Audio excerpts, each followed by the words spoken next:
Hello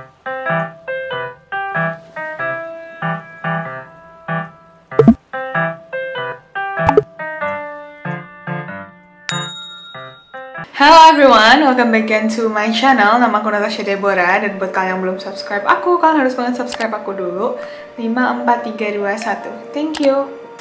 So guys, di video hari ini aku bakalan ngebahas tentang sesuatu yang menarik lagi nih. Aku bakalan ngebahas tentang setelah peristiwa Gestapo di Indonesia. Jadi kan pasti kepo banget dong ceritanya sebenarnya gimana tentang DNI DIT. Apalagi kalau kalian dulu pernah belajar sejarah, kalian pasti tahu dong kalau misalnya Indonesia itu ada sebuah peristiwa yang sangat membuat kebanyakan rakyat Indonesia ini pada saat itu sangat trauma, yaitu peristiwa G30S PKI. Jadi kita nggak usah berlama-lama lagi, kita langsung masuk aja ke videonya. Oh, and anyway, kalau misalnya kalian belum pernah ngeliat video aku yang pasca G30S PKI, aku bakalan taruh di sini. Kalau nggak, aku bakalan tulis di description box. Kalian bisa lihat dulu. Jadi biar kalian bisa lebih paham tentang siapa itu DNI DIT dan apa yang bakal aku bahas hari ini. Jadi pada tanggal 2 Oktober tahun 1965, beberapa waktu setelah kejadian G30S PKI ini terjadi, tepatnya jam 1 pagi, DNI DIT ini langsung pergi meninggalkan Jakarta ke Yogyakarta menggunakan pesawat Dakota T443. Nah, ini aku baca informasinya di buku yang berjudul Kronik 65 Ciptaan Kuncoro Adi. Kalau misalnya kalian mau beli bukunya atau kalian mau baca bukunya, aku bakal taruh di bawah juga linknya dan juga link tempat belinya biar kalian bisa mendalami tentang G30S PKI ini lebih dalam lagi. Nah, sesampainya DNI DIT ini di Jogja, dia itu sebenarnya pergi ke Jogja ini bukan buat kabur atau buat melarikan diri, melainkan dia itu mau mengkonsolidasi kekuatan PKI. Nah, ketika dia tiba di Jogja, dia itu langsung mencari pentolan-pentolan PKI di sana, dan kemudian dia melanjutkan perjalanannya dia ke Surakarta dan juga Boyolali. Nah, di Surakarta dan juga Boyolali, IDIT ini juga mencari pentolan-pentolan PKI dan juga orang-orang yang terlibat dalam PKI lah intinya. Dan kemudian dia ini membuat rapat yang cukup besar dan cukup intens, dan kemudian rapat itu akhirnya yang memecah PKI menjadi dua kubu. Ada kubu moderat dan juga ada kubu radikal. Nah, untuk ringkasnya, dua kubu ini tuh satunya kayak mendukung G30S, tapi satunya lagi nggak mendukung G30S. Nah, ini ada di buku yang dikeluarkan oleh Peter Kasenda. Lalu saat IDIT ini sedang berkeliling untuk mencari pentolan PKI lainnya dan juga melakukan konsolidasi PKI ini, dia itu mulai sadar nih kalau misalnya dia ini udah menjadi buron. Apalagi Soeharto itu bilang kalau misalnya emang bener nih PKI itu adalah dalang dari G30S. Sejak saat itu, IDIT itu udah mulai bersembunyi lah. Intinya dia kayak mencari tempat untuk dia bersembunyi yang aman biar nggak bisa ditangkap. Nah, kemudian di Jakarta, Pangkostrat yang ada itu cuman Maijen Soeharto, yang kemudian beliau memberikan perintah kepada Kolonel Yasir Hadibroto untuk segera pulang ke Jawa Tengah dan mencari IDIT. Padahal sedangkan Kolonel Yasir ini pada saat itu sedang ada kayak misi ganyang Malaysia lah. Jadi dia harus kayak menyelesaikan misi itu cepat-cepat langsung ditinggal dan harus langsung balik ke Jawa Tengah. Sekarang menurut Rudito selaku ajudannya Kolonel Yasir pada saat itu, dia itu bilang emang pada saat itu nih Kolonel Yasir ini lagi di kapal menuju Jawa Tengah nih. Nah, menurut Rudito selaku ajudan Kolonel Yasir pada saat itu, beliau bilang kalau misalnya pada saat itu ketika Kolonel Yasir mau absen nih, dia itu tiba-tiba mendapatkan panggilan untuk bertemu Pangkostrat di markas komando di Jakarta Pusat. Jadi kapalnya itu berhenti di tengah-tengah dan langsung balik lagi ke Jakarta sebelum mereka ke Jawa Tengah.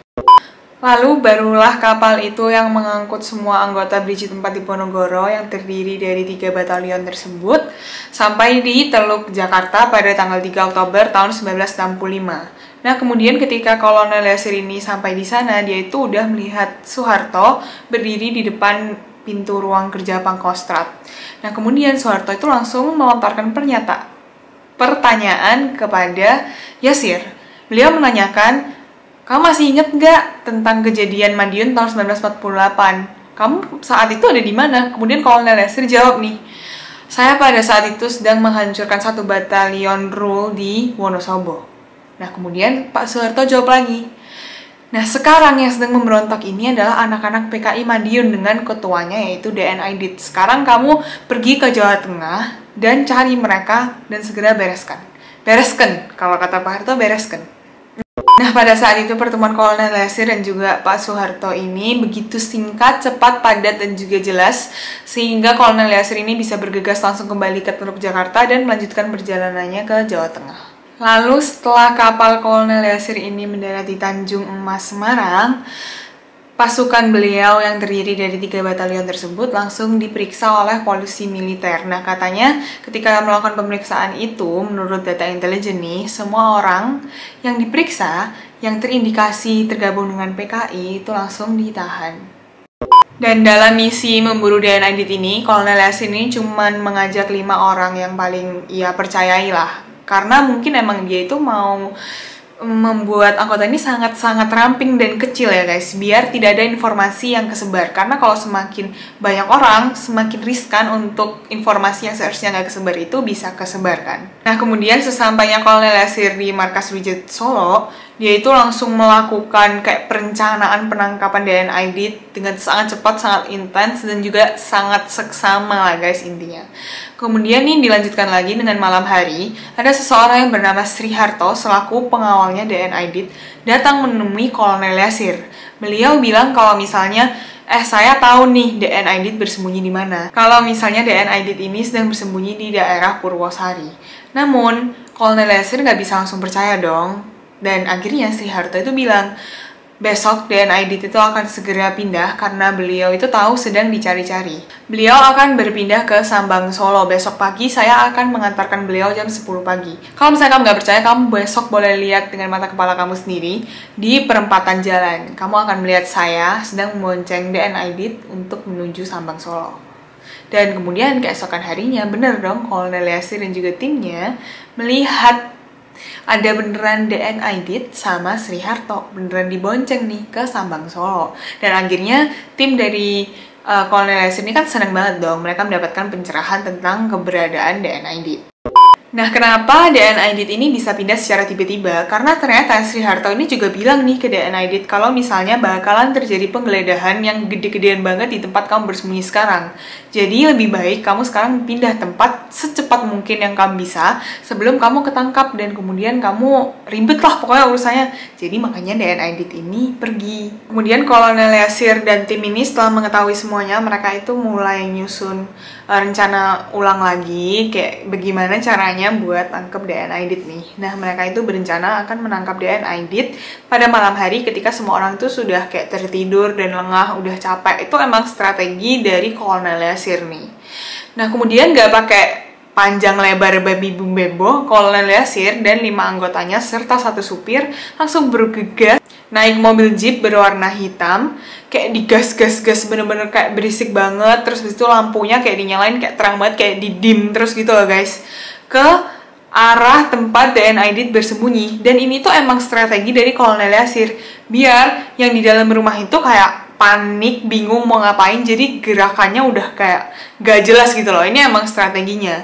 Dan akhirnya ketika Kolonel Leyasir dan anggotanya sudah sampai di tempat persembunyian Aidit, Kolonel Leyasir ini menyuruh Letnan Ning untuk ngelit pasukan itu untuk mendekati pintu rumah DN Aidit. Dan kemudian ketika pasukan itu udah mendekati pintu rumah, si Kolonel Leyasir ini bilang, kalian jangan ngapa-ngapain dulu sebelum ada aba-aba dari aku. Tapi nampaknya nih, anggotanya ini udah kayak panas dulu, udah marah dulu. Jadi ketika udah mereka nemuin, oh kayaknya nih aku bisa dobrak nih, langsung didobrak masuk tanpa ada aba-aba dari Kolonel Leyasir. Dan anggotanya ini langsung deh teriak, angkat tangan. Semuanya angkat tangan. Di situ ada 4 orang, termasuk ada Sri Harto dan juga 3 orang lainnya. Tapi wajah yang dicari yaitu DN Aidit tuh nggak ada di sana. 1 orang tersebut bersenjata dan kemudian langsung ditaklukkan sama Letnan Ning dan juga anggotanya nih, langsung diborgol semuanya. Ketika sudah diborgol dan diamankan, mereka semua langsung dimasukkan ke mobil jeep itu dan bertemu dengan Kolonel Leyasir. Kemudian ketika Letnan Ning masih ngecek-ngecek dalam rumah nih, dia itu melihat ada kaki yang keluar dari lemari nih, kayak kelihatan gitu loh. Ngerti sih, kayak mungkin berasa atau kelihatan atau gimana. Kemudian setelah Letnan Ning melihat ada sebuah kaki itu di sana, beliau teriak langsung, siapa itu?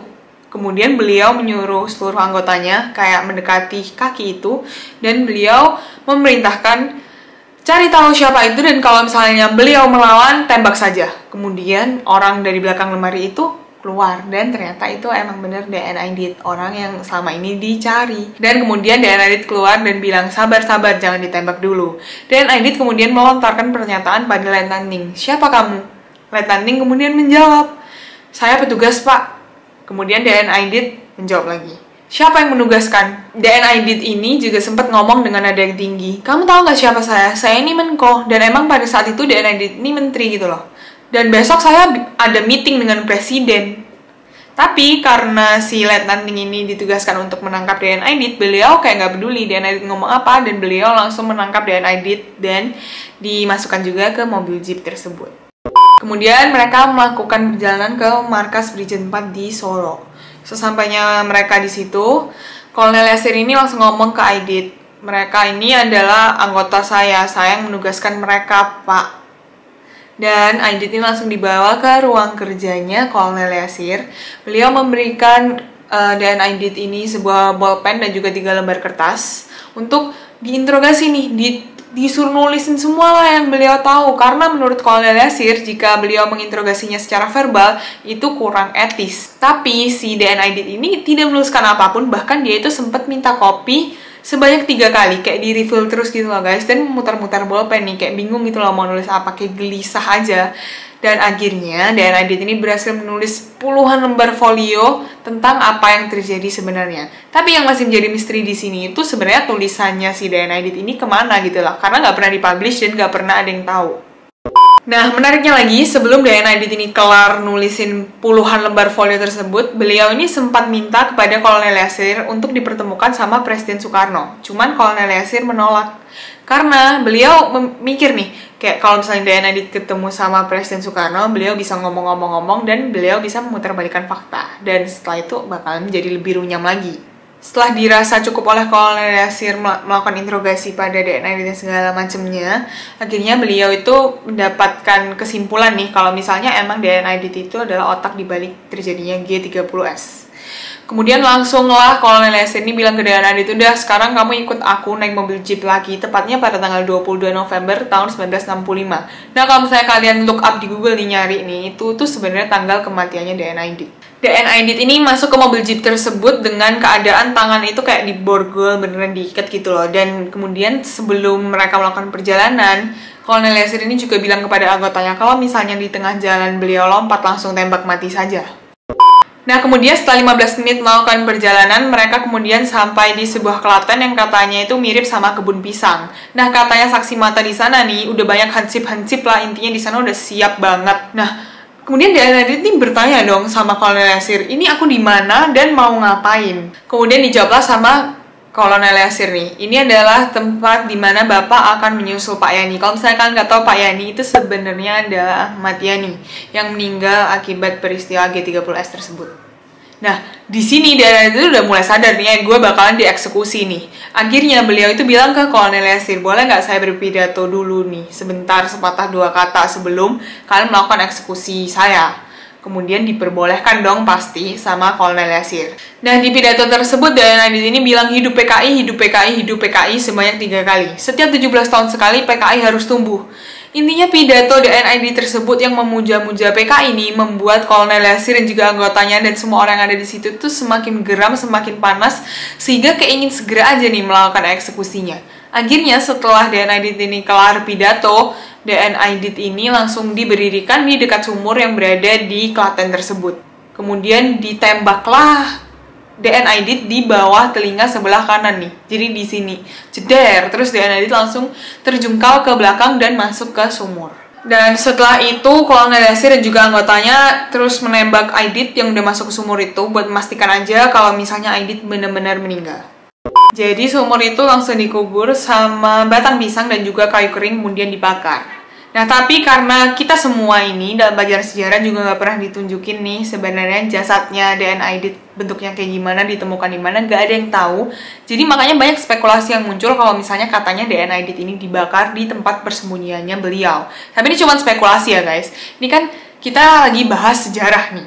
Namanya sejarah, kita cuma bisa belajar dari fakta-fakta yang ada dan juga dari buku-buku dan orang-orang yang memang dulu adalah saksi mata dalam kejadian tersebut. Jadi kita juga nggak bisa menutup kemungkinan apapun lah, apalagi kalau misalnya nggak ada buktinya nih. Jadi ya kita mari belajar bersama-sama lah, karena ini sejarah Indonesia juga.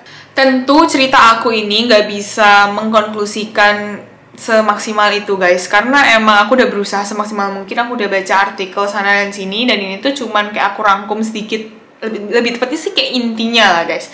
Kalau misalnya kalian mau men-track down lebih dalam lagi tentang G30S terus PKI, tentang DNI DIT, kalian bisa baca di bukunya Kronik 65 tersebut. Aku bakal link down di description box. Dan sekali lagi ini tuh sejarah guys, jadi aku udah berusaha semaksimal mungkin lah guys untuk ceritain ke kalian.